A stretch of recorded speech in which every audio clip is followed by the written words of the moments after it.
Salam, selamat malam teman-teman semua, teman-teman di Home Nusantara 5.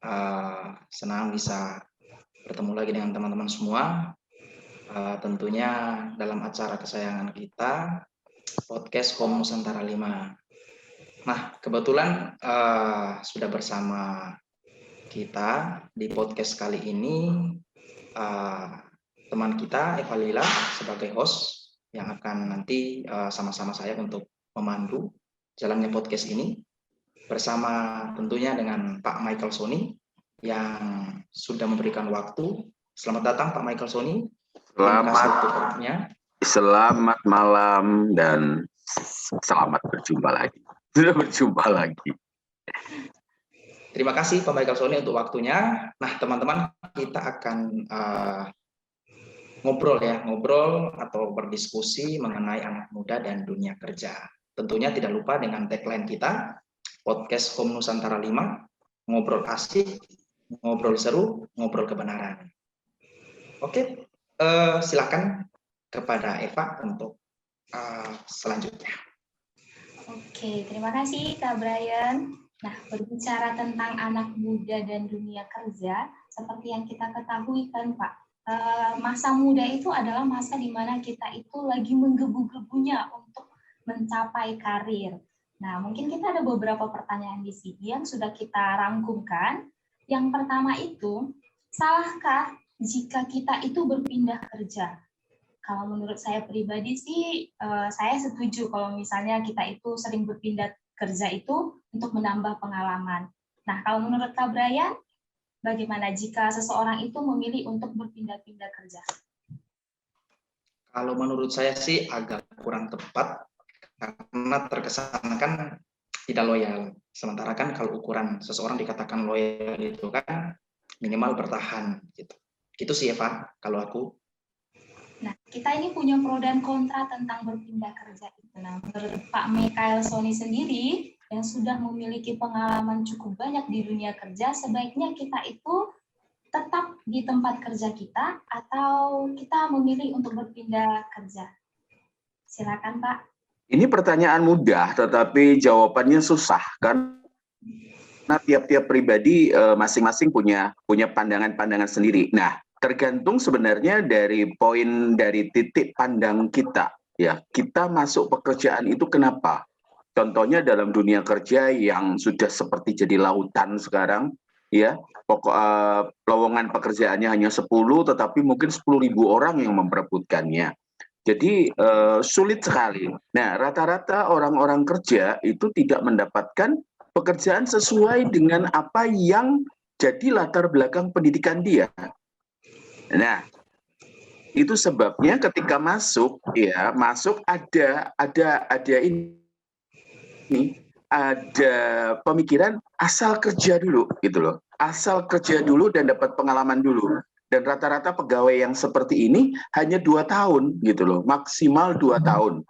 Nah, salah tidak kalau sampai pada satu level tertentu ya. Level di bawah sekali masih bisa dimengerti karena pelatihannya kurang. Tetapi kalau pada level-level tertentu itu akan amat sangat mengganggu, apalagi bagi industri-industri tertentu bisa di blacklist.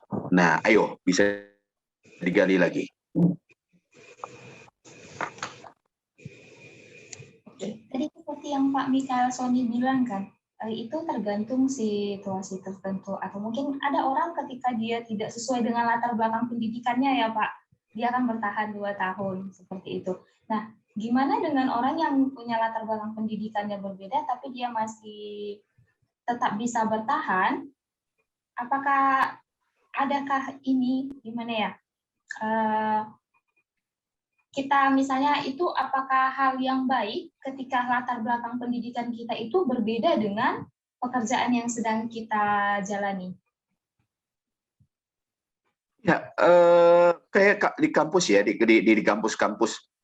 Saya tanya ya, sebelumnya gini, saya pergi ke bank dan saya di bank itu cukup berkenalan dengan banyak orang, teller-teller dan para eksekutifnya sana. Rata-rata mereka itu bukan lulusan perbankan atau lulusan ekonomi atau akuntansi.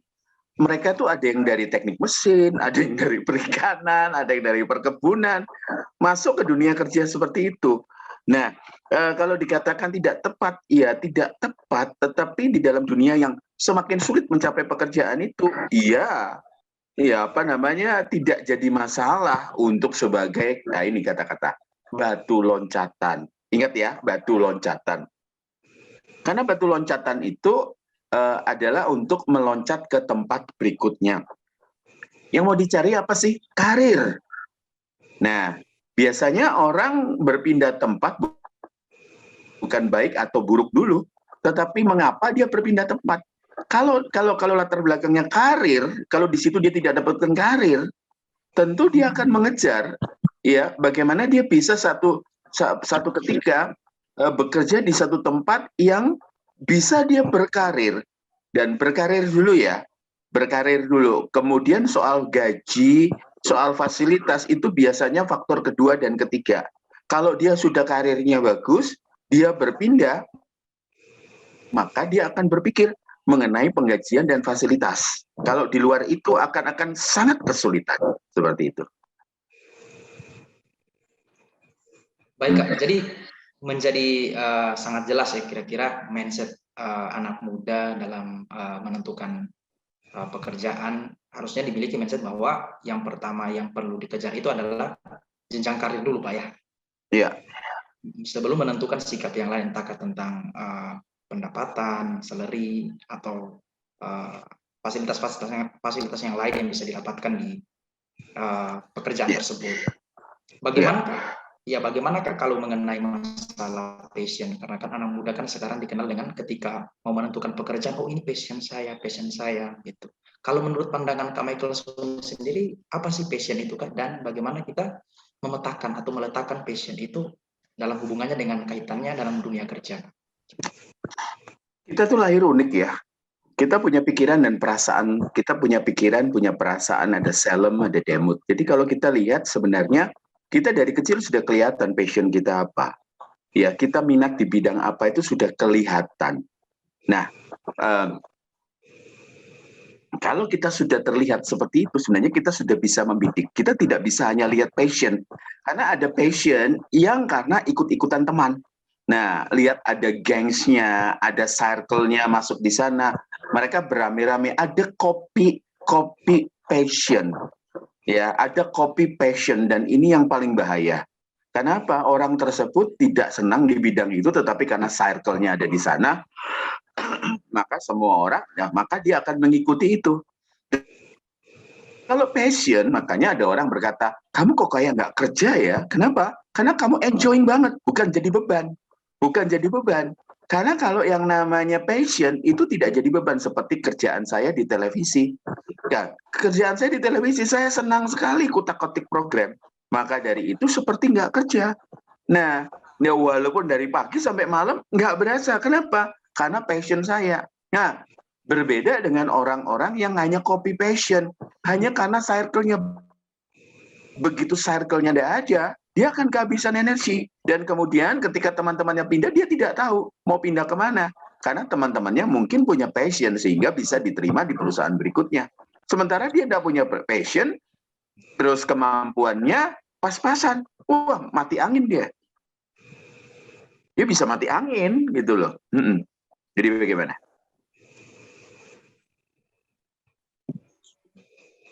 Menentukan passion. Jelas Pak. Ada teman saya kemarin kan yang sempat kerja di industri farmasi Kak. Jadi cerita-cerita, ngobrol-ngobrol, ya sampai kepada kesimpulan bahwa ternyata dia pengakuannya hal ini tidak sesuai passion. Nah, terus saya coba kasih pendapat, saya sampaikan, kalau menurut saya passion itu sebenarnya sesuatu yang mungkin kita dapatkan nanti. Setelah kita sudah mencoba semua, kita sudah kerja keras di bidang itu, atau ternyata memang itu tidak sesuai dengan apa yang kita minati, atau tidak ada skill yang bertumbuh yang mungkin kita bisa menyimpulkan bahwa itu bukan passion. Tetapi selama itu masih baru, kita masih baru juga dalam dunia pekerjaan itu, menurut saya mungkin agak kurang tepat kalau kita simpulkan itu tidak sesuai passion.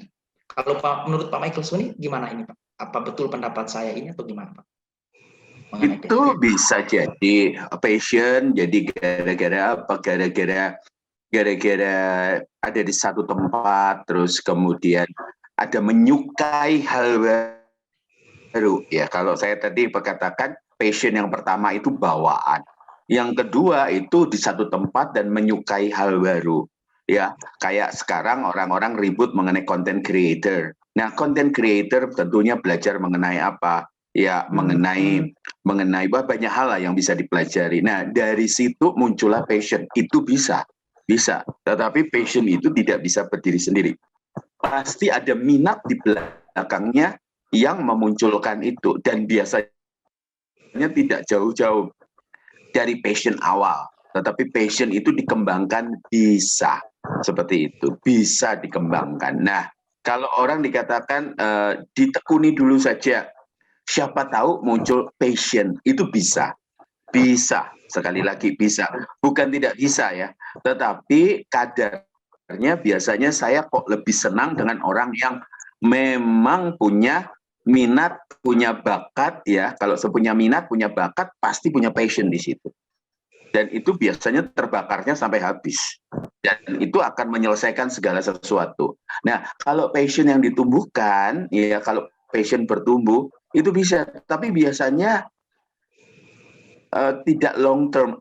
Saya tidak menutup kemungkinan untuk long term, tetapi rata-rata short term, ya, short term. Nah, short termnya ini loh yang kita harus waspadai. Karena kenapa? Karena kita harus trigger dengan beberapa adjustment supaya passion itu terjaga. Kalau tidak, maka kita akan kehabisan passion, kita akan kelelahan, dan kita ngomong akhirnya, saya udah nggak punya passion lagi. Nah, kan gitu kan? Seperti itu. Baik, Kak. Eva, silakan. Oke, tadi kita berbicara tentang passion dan berpindah tempat kerja. Nah, ini mungkin hal yang paling sering dihadapi Pak di dunia kerja. Bagaimana kita menghadapi teman yang suka cari muka gitu. Kayak dia tuh ada beberapa orang mungkin dia nggak punya skill, nggak punya kemampuan, tapi bisa kerjanya cuma cari muka sampai dia bisa mendapatkan posisi yang memang cukup tinggi di suatu tempat seperti itu.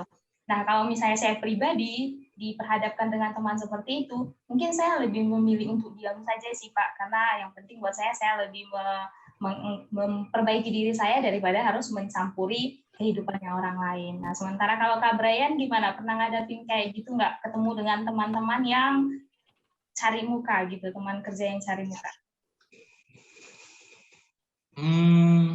Kalau aku sih pernah, Pak. Rata-rata orang seperti ini kalau kulihat biasanya mereka punya orang dalam gitu ya, istilahnya kita di Indonesia kan orang dalam ya gitu. Punya kenalan pejabat atau petinggi misalnya. Nah, kalau orang-orang seperti ini sih salah satu cirinya memang cukup berani, cukup belak-belakan tanpa alasan. Nah, cukup menyalah-nyalakan biasanya, merasa paling hebat ya, kira-kira seperti itu. Kalau aku sih penanganan sih ya mungkin kita coba diskusikan gitu ya dengan atasan. Kalau misalnya hal itu cukup mengganggu kita, pekerjaan kita, ya mungkin kita akan coba konfirmasi ke atas atau ya kita laporkan ke atas gitu kan. Itu sih Pak kalau aku pendapatnya. Menurut Bapak Mikael Sony sendiri nih sebagai pimpinan perusahaan nih, ketika bertemu dengan orang-orang seperti ini baiknya bagaimana Pak? Saya bisa mengenali kok orang-orang kayak begini. Rata-rata hanya menang omong doang gitu loh. Ya. Jadi hanya mereka nggak punya prestasi. Kadang-kala teman-temannya, hasil pekerjaan teman-temannya yang diakui sebagai hasil kerja dia. Dan orang-orang ini pintar mengambil momen, tetapi hanya pintar. Satu ketika pintar ngambil momen. Tapi mereka tidak pintar bekerja, mereka tidak giat bekerja. Kalau ada kesempatan mereka bisa kabur dan cenderung untuk menyalahkan orang lain. Nah, kalau saya lebih baik diam saja. Diam saja, karena kenapa? Karena lebih baik saya menunjukkan lewat prestasi. Saya sendiri lihat pegawai-pegawai saya yang berprestasi itu kelihatan kok dari resultnya. Nah, di kantor tuh ada assessment. Ada assessment, ada penilaian. Nah, yang ada di grade misalnya ya, ada di grade 2 nih. Dia akan dinilai oleh grade 1. Dia akan dinilai oleh grade 3. Dia sendiri menilai grade 1 dan grade 3. Nah, karena dia dinilai, maka kita akan ada penilaian, tetapi tidak semuanya kantor yang punya penilaian, punya asesmen seperti itu. Tetapi seringkali kita, kalau kadang-kala kita, bukan kadang-kala ya, kita harus memang diam untuk menghadapi orang tersebut, dan biarkanlah Tuhan yang berperkara dengan dia. Pasti ketidakjujuran itu akan terekspos. Saya pernah mengalami hal-hal seperti ini, justru hasil karya saya diakui oleh orang lain, dan seakan-akan oh itu hasil pekerjaan dia. Saya kaget, tapi pada akhirnya para pemimpin juga melihat, oh ternyata buatanmu Toson, gitu ya. Jadi apa yang Brian sudah sampaikan itu betul ya, diam saja, biar nanti pun dia akan terkena imbasnya pada satu titik ketika dia diberi tanggung jawab. Biasanya dia tidak pernah bisa mengeksekusi dengan baik, begitu. Tapi Nah, ini nih. Oke, silakan kabar. Sampai titik di mana ya kita menghadapi teman yang seperti itu, Pak? Apakah mungkin ketika kita diamnya itu sampai di batas mana? Apakah ketika dia memberikan, ada misalnya bos memberikan pekerjaan, ketika dia tidak bisa menyelesaikan itu, baru kayak kita tuh membuka atau memberitahu kepada bos, atau sampai di posisi seperti apa kita itu baru bisa bertindak? Ataukah memang ya udah deh, tunggu nanti keadaan waktu yang menjawab bahwa dia itu sebenarnya tipikal orang yang suka cari muka kepada bos. Ya, itulah cerdik seperti ular, tulus seperti merpati, gitu. Nah, di situ. Jadi kita mesti ngelihat ada namanya garis organisasi. Dia itu atasan kita, bukan. Kalau dia teman kita, pekerjaannya itu nyambung ke kita, enggak. Garisnya putus-putus atau garis langsung tidak terputus. Yang kita mau lihat. Terus kemudian pekerjaan dia sama dengan kita, enggak. Jadi kalau pekerjaannya tidak sama, tentunya dia tidak bisa limpahkan kepada kita. Nah, kita kalau ternyata sama, levelnya sama, kita punya pendekatan yang luar biasa dengan pimpinan di atas kita. Nah, pimpinan di atas kita tidak melaporkan secara langsung, tetapi akhirnya kita akan sedikit bermain cerdik untuk ada namanya pembuktian terbalik bahwa dia itu tidak bekerja apa-apa, tentunya tidak melaporkan, ya. Pada waktunya nanti akan terbuka dengan sendirinya. Ya, bahwa dia tidak bisa kerja. Saya punya banyak teman-teman dulu pada saat saya masih level yang rendah, itu punya teman-teman yang seperti itu, karena titipan Pak Menteri, maka dia ada di satu jabatan tertentu, tapi dia tidak bisa kerja, ya, tidak bisa kerja sama sekali, dia tidak achieve, tidak mencapai target, tetapi karena selalu dia mengunggulkan menteri. Nah, pada satu ketika pun sampai pada satu titik tertentu terbukalah kedoknya, seperti itu. Jadi kalau dia masih satu level dengan kita, ya satu level dan ada garis putus-putus, makanya belajarlah chart dengan betul, organization chart dengan betul. Sehingga ketika kita belajar chart, kita tahu garisnya garis putus, apakah yang dia limpahkan ke kita itu pekerjaannya dia atau pekerjaan kita, pekerjaan kami.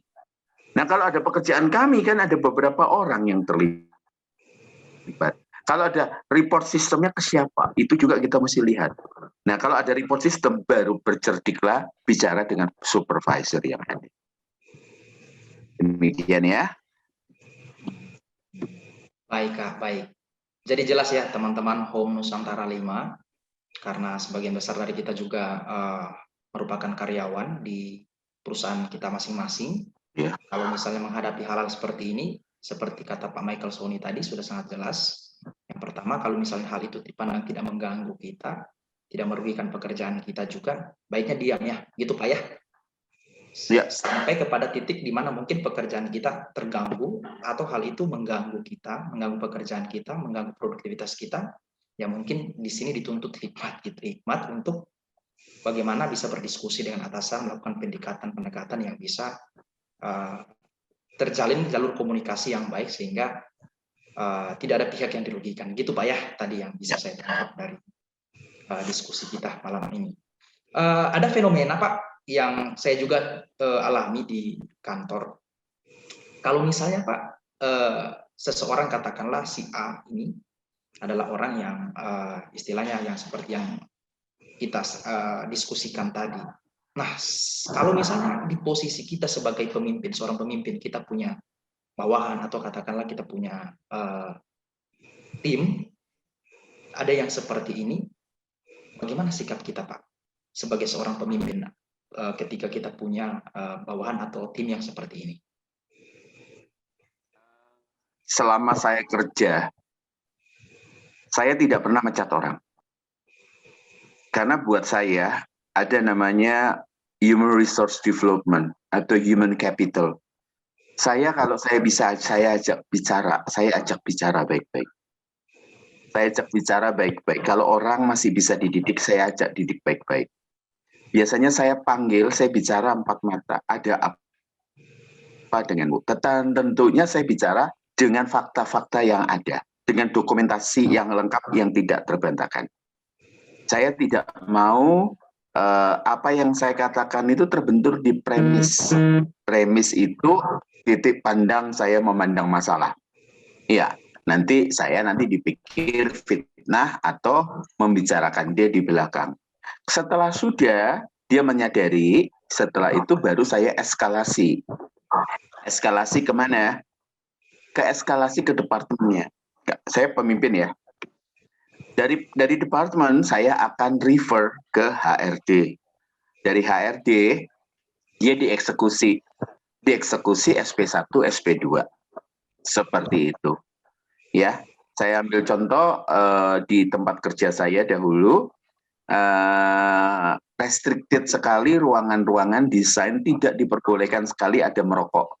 Sama sekali. Dan tidak boleh bawa minuman ke dalam tempat bekerja karena mesin-mesin desain itu harganya miliaran. Jadi saya katakan itu rokok kondensasi dari minuman dingin itu kalau jatuh, itu kalau rusak membetulkannya puluhan juta. Jadi tapi saya lihat berapa triknya orang-orang dengan buka jendela dan merokok, dan saya temukan pada saat itu kalau tidak salah ada 37 batang rokok. Saya suruh hitung di bawah, yaitu di lantai 2, dekat-dekat di bawah, dan saya katakan 37 harus ada yang tanggung jawab. Saya kasih waktu 2 kali 24 jam tidak tanggung jawab. Ternyata 2 kali 24 jam tidak ada tanggung jawab. Oke, kalau gitu saya katakan apa? Tempat ini di bawah yurisdiksi siapa? Di bawah departemen apa? Di bawah departemen desain kan? Ya. Kalau gitu ya seluruh tim desain saya supervisornya saya SP2. Setelah itu seluruhnya saya SP1. Wah, kalau tidak ada yang ngaku, saya kasih waktu 2 kali 24 jam. Kalau tidak ada yang ngaku, maka saya kasih SP2 yang pemimpin paling atasnya, Departemen Desain, karena dia mengizinkan tempatnya dipakai. Yang kedua, seluruh anak buahnya kena SP1. Besok jam 12 siang itu berkumpullah ada sekitar 7 orang. 37 orang itu ada di sana, dan saya proses. Ternyata kenapa?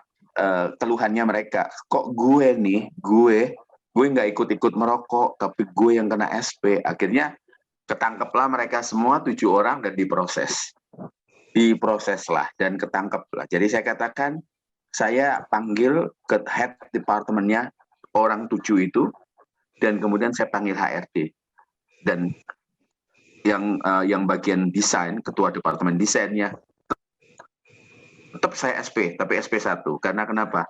Yang lain saya saya off-kan, jadi saya tidak SP kecuali ketua departemen desain karena dia mengizinkan tempatnya dipakai. Jadi seperti itu. Jadi saya eskalasi, saya panggil dulu 7 orangnya itu dengan saya. Setelah itu saya panggil ketua departemennya, head of departemennya, satu saya panggil head of HRD-nya. Setelah itu baru ada penyelesaian. Gitu. Tergantung lagi dari seperti apa ya, kasus by kasus berarti Kak ya, untuk penanganannya juga. Ya, kasus per kasus. Iya. Saya setuju Kak, setuju. Eva silakan, ada lagi yang mau ditanyakan untuk Eva? Mungkin ini pertanyaan kita yang terakhir ya Pak. Tidak sedikit perusahaan itu memiliki bos yang arogan dan memiliki ketidaksopanan dalam kata-kata maupun bertingkah laku seperti itu. Mungkin karena merasa sudah bos dan dia berkata yang tidak sopan atau mungkin arogan kepada bawahannya. Nah, menurut Pak Mikael Sony sendiri, bagaimana kita mau menghadapi bos yang seperti ini?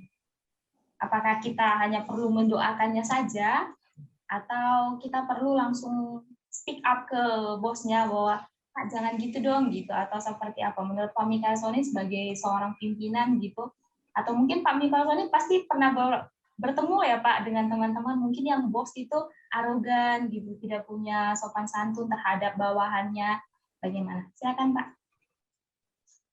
Kalau kita masuk di sebuah perusahaan, kita harus buka mata lebar-lebar dan mempetakan. Kita mapping siapa pemimpin kita, siapa sesama kita, dan siapa bawahan. Dan kalau kita berhadapan dengan orang-orang tersebut, kita mesti melihat ada orang-orang yang punya masalah di kepribadian. Kalau di arogan karena dia pada satu level tertentu, kalau kita masih bisa sabar, sabarlah pada satu titik tertentu. Ya, istilahnya gini, kita ini punya gunung, kita ini lagi apa? Kita ini lagi ada di gunung es. Kita punya cukup api untuk melelehkan gunung es itu, atau gunung es itu yang lebih dingin daripada api kita, sehingga api kita padam. Kalau ternyata arogannya itu sudah sangat tidak baik dan memojokkan dan mengganggu kesehatan mental, keluar. Itu. Yang paling berbahaya sebenarnya untuk perempuan yang tidak sopannya itu. Ya. Yang hal-hal yang seksual. Kalau hal-hal seksual, ya ingat selalu, makanya ada istilah ya, ada hukum pelecehan seksual. Pelecehan seksual di Indonesia itu termasuk salah satunya adalah apa? Verbal. Ya, verbal itu bisa diproses. Jadi kalau untuk hal seperti itu dan ternyata dieskalasi, kalau misalnya seksual itu harus segera bersikap. Pak, ini tidak benar. Harus bersikap. Tidak bisa enggak. Harus bersikap yang tegas, hormat, dan sopan. Hormat, tegas, dan sopan. Tetapi kalau arogan, karena itu karakternya, bersikap biasa saja. Karena dia mungkin terbentuk hal seperti itu. Ya. Tetapi kalau untuk hal-hal yang bersinggungan dengan hal-hal yang seksual, menyentuh bagian-bagian tubuh, itu tidak bisa dibenarkan. Ya, itu saja.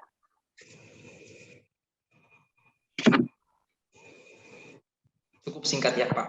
Waktunya kita tanpa terasa sudah 30 menit pertemuan kita. Semoga diskusi singkat ini bisa menambah lagi pengetahuan teman-teman di Kom Nusantara 5 tentang dunia kerja.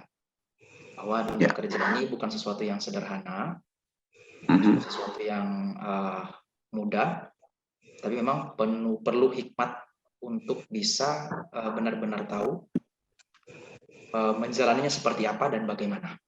Nah, tadi kita sudah dapat tips dari Pak Mikael Sony sekilas tentang bagaimana cara kita menghadapi dunia kerja yang dengan contoh-contoh kasus yang sudah disebutkan tadi, mengenai bos, mengenai bawahan, mengenai orang-orang yang terlibat semacam konspirasi gitu ya. Misalnya ini masuk karena jatah menteri atau mungkin jatah kepala bagian apa gitu. Nah, tadi sudah ada tips-tips, mudah-mudahan ini bisa membantu menjawab pertanyaan teman-teman mungkin yang selama ini ditanyakan tapi belum terjawab. Malam ini Home Nusantara 5 bersama Pak Mikael Sony sudah membantu sedikit. Nah, kalau misalnya nanti teman-teman masih ada pertanyaan-pertanyaan mungkin bisa diajukan ke kami, ke host, nanti kita bisa teruskan ke Pak Mikael Sony langsung. Mungkin Pak Mikael Sony bisa dibantu Pak nanti kalau misalnya ada pertanyaan lagi dari teman-teman ya yang berkaitan dengan judul kita atau tema kita malam hari ini. Oke, senang hati. Siap. Terima kasih banyak Pak. Terima kasih. Silakan Eva Lila. Sebelum kita tutup, nanti ditutup sama Kak Brian ya.